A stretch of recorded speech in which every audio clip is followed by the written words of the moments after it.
കേരളത്തിലെ രാഷ്ട്രീയ പാർട്ടികൾ കേന്ദ്ര സർക്കാരിൻ്റെ വഖഫ് ഭേദഗതി നിയമത്തോട് സ്വീകരിച്ചിട്ടുള്ള സമീപനം സെറ്റിൽഡാണ്.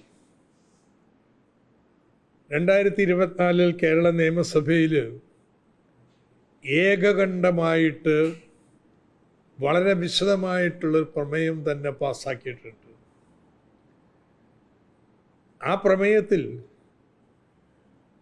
വഖഫ് ബോർഡിൽ ഒരു അമുസ്ലിമിനെ കൊണ്ടുവരുന്നതിന് മാത്രമല്ല എതിർത്തിട്ടുള്ളത്.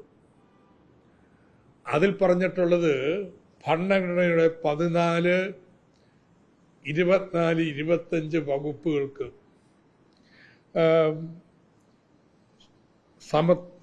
Right to equality, right to religious freedom, ഇതിനൊക്കെ എതിരാണ്. ആ പ്രമേയത്തിൽ പറഞ്ഞു ഇത് വഖഫ് ബോർഡുകളുടെ ഓട്ടോണമി ഇല്ലാതാക്കിയാണ്, കളക്ടർമാരെല്ലാം കുത്തിക്കയറി നിരത്തുകയാണ്. 3 അത് പറഞ്ഞു ഈ മേഖലയിൽ സംസ്ഥാനത്തിനുള്ള അധികാരങ്ങൾ മുഴുവൻ കേന്ദ്രം ഈ നിയമം വഴി എടുക്കുകയാണ്. ഇതിനോടൊപ്പമാണ് അമുസ്ലിമിനെ മുസ്ലിം ജംഗമ വസ്തുക്കൾ അത് പരിപാലിക്കുന്നതിനും മേൽനോട്ടം വഹിക്കുന്നതിനും വേണ്ടി നിയമിക്കുന്നു. ഇതെവിടം വരെ പോകാമെന്ന് ഇപ്പോൾ തെളിഞ്ഞിട്ടുണ്ട്. മധ്യപ്രദേശിലെ അവിടുത്തെ ഒരു മന്ത്രിയെ, അമുസ്ലിമായിട്ടുള്ള മന്ത്രിയാണ് വഖഫ് ബോർഡിന്റെ ചെയർമാന്. എത്ര അപഹാസ്യമാണെന്ന് നോക്കിക്കേ. ഇതിന് വെറും മെമ്പറെ വെക്കുന്നതിനല്ല കേട്ടാ, ഇന്ത്യ മുഴുവൻ നടപ്പാക്കിക്കൊണ്ടിരിക്കുകയാണ്.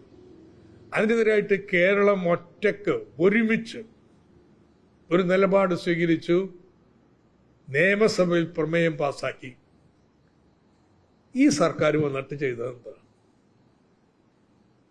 BJP-ക്കാരൻ കൊടുത്ത കേസിൽ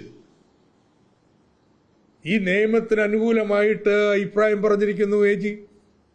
അതിന്റെ അടിസ്ഥാനത്തിലാണ് കോടതി ഇതിന്റെ പ്രവർത്തനങ്ങളെ തടസ്സപ്പെടുത്തുന്നതിനുള്ള വിധി വന്നത്.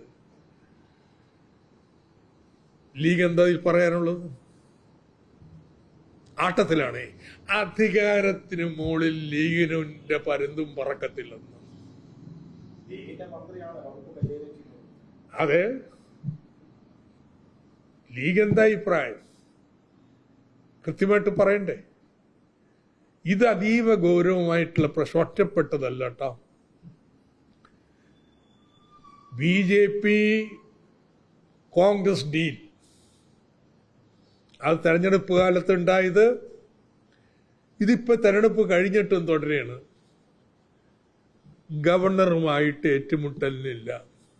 ഈ BJP-ക്കാർക്ക് എന്തെങ്കിലും കേരളത്തിൽ അത് യൂണിവേഴ്സിറ്റി സമിതികളിൽ എന്തെങ്കിലും സ്ഥാനം ഉണ്ടായിട്ടുണ്ടോ എന്ന്?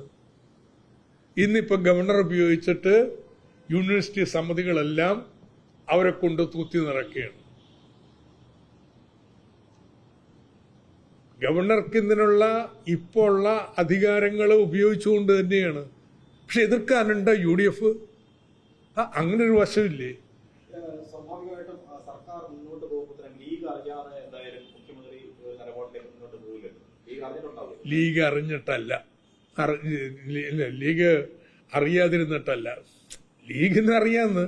ഇത് ഇങ്ങനൊരു നിലപാട്, ഇത്രയും പ്രധാനപ്പെട്ട ഒരു പ്രശ്നം വഖഫിനെ കുറിച്ച് കേസ് വരുമ്പോൾ ന്യായമായിട്ട് ഇതെന്താ നിലപാടെന്നുള്ള അന്വേഷിക്കില്ലേ? ഇതുവരെയും പരസ്യമായിട്ട് ഇതിനെക്കുറിച്ചൊരു അഭിപ്രായം പറയാൻ തയ്യാറായിട്ടുണ്ടോ?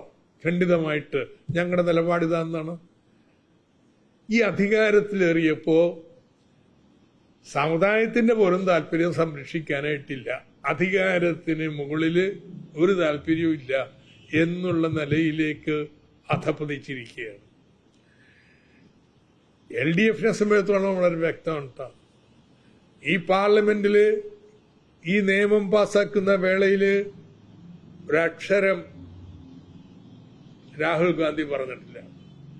പ്രിയങ്ക ഗാന്ധി അന്ന് പാർലമെന്റിലേക്ക് വന്നില്ല. ഞങ്ങളുടെ മെമ്പർമാരെ എണ്ണം വളരെ കുറവാണ്. പാർട്ടി മധുര കോൺഗ്രസ് നടക്കുന്ന സമയത്താ കോൺഗ്രസിൽ പങ്കെടുക്കാതെ പാർലമെന്റിൽ പങ്കെടുക്കാൻ പോയിന്ന്. ഇതിനെതിർക്കാൻ വേണ്ടിയിട്ട്. ഇതാണ് ഈ ലീഗ് അടക്കമുള്ളവര് ഇടതുപക്ഷത്തിന്റെ BJP ഡീലിനെ കുറിച്ച് പറഞ്ഞു നടന്നപ്പോ ഞങ്ങളുടെ റെക്കോർഡ് ഇതാണ്. യൂസഫ് അധികാരത്തിലെത്തിയ ശേഷം കുറച്ചുകൂടി നേരത്തെ പറഞ്ഞത് കോൺഗ്രസ് BJP ഡീൽ അത് കുറച്ച് വ്യക്തമാണ്. നേരത്തെ ഈ PM3 പദ്ധതി അറബിക്കടലിൽ എറിയുമെന്നാണ് അധികാരത്തിലെത്തിയാൽ എറിയുമെന്നാണ് KM ഷാജി പറഞ്ഞത്. പിന്നീട് അദ്ദേഹത്തിന്റെ നിലപാട് പിന്നോട്ട് പോകുന്നുണ്ട്. ഇപ്പോൾ N ശംസുദ്ദീനും നിലപാടിൽ നിന്ന് പിന്നോട്ട് പോവുക. 2 ലീഗ് മന്ത്രിമാരാണ്. അവര് പറയുന്നത് LDF ഒപ്പിട്ട് പോയി. LDF നടപ്പാക്കില്ലെന്ന് പ്രഖ്യാപിച്ചല്ലോ. ഇന്നല്ല, അന്ന് അക്കാലത്ത് തന്നെ ആ ഒരു നിലപാട് ശരിയല്ല എന്നുള്ളതും LDF അംഗീകരിച്ചു. മന്ത്രിസഭ ഒപ്പിട്ടത് നടപ്പാക്കില്ലെന്ന് പറഞ്ഞു. നടപ്പാക്കിയില്ലെങ്കിൽ എന്ത് ചെയ്യും കേന്ദ്രം? എന്താ ഇവര് പറയുന്നേ? ഇതൊരു കേന്ദ്രാവിഷ്കൃത പദ്ധതിയാ. നടപ്പാക്കില്ല, കേന്ദ്രത്തിന് കാശ് കിട്ടൂല എന്നുള്ളത് ശരി. അല്ലാതെ സുപ്രീം കോടതി നമ്മളെ കയറ്റുമോ? ഏറ്റവും വലിയ കേന്ദ്രാവിഷ്കൃത പദ്ധതിയല്ലേ തൊഴിലുറപ്പ്? 3 വർഷം ബംഗാളിൽ തൊഴിലുറപ്പുണ്ടായില്ലല്ലോ. കേന്ദ്രം പറഞ്ഞത് ബംഗാള് കേട്ടില്ല, കേന്ദ്രം നിർത്തിയെന്നല്ലാതെ വേറെ വല്ലതും ഉണ്ടായത്? ഇത് ഇത്രയേ ഉള്ളൂന്ന്. ഇതാരും പറഞ്ഞു പറ്റിക്കാണ് നമ്മുടെ വിദ്യാഭ്യാസ മന്ത്രി. ഒപ്പിട്ട് പോയി, ഇനി നമുക്ക് മാറാൻ പറ്റില്ല. ഇതാര് പറഞ്ഞു? എന്താ ഒപ്പിട്ടത്? ധാരണാപത്രം, MOU മാത്രമാണ്. വേറെ പരിപാടി നടപ്പാക്കാൻ വേണ്ടി ഇന്ന സ്കൂളുകളാണ് ഞങ്ങളുടേത് എന്ന് പറഞ്ഞു കൊടുക്കുക, അങ്ങനെ പ്രവർത്തന പദത്തിലേക്ക് പോയ ഒന്നുമില്ല. ഒരു ധാരണാപത്രം ഒപ്പിട്ടിരിക്കുന്നു. എന്നിട്ട് കേരളത്തെ പറഞ്ഞു പറ്റിക്കാണ്. അതും ലീഗിന്റെ മന്ത്രി തന്നെ.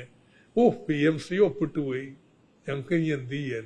ഇത് തന്നെയാണ് വഖഫിന്റെ കാര്യത്തിലും ഇപ്പോൾ ചെയ്തിട്ടുള്ളത്.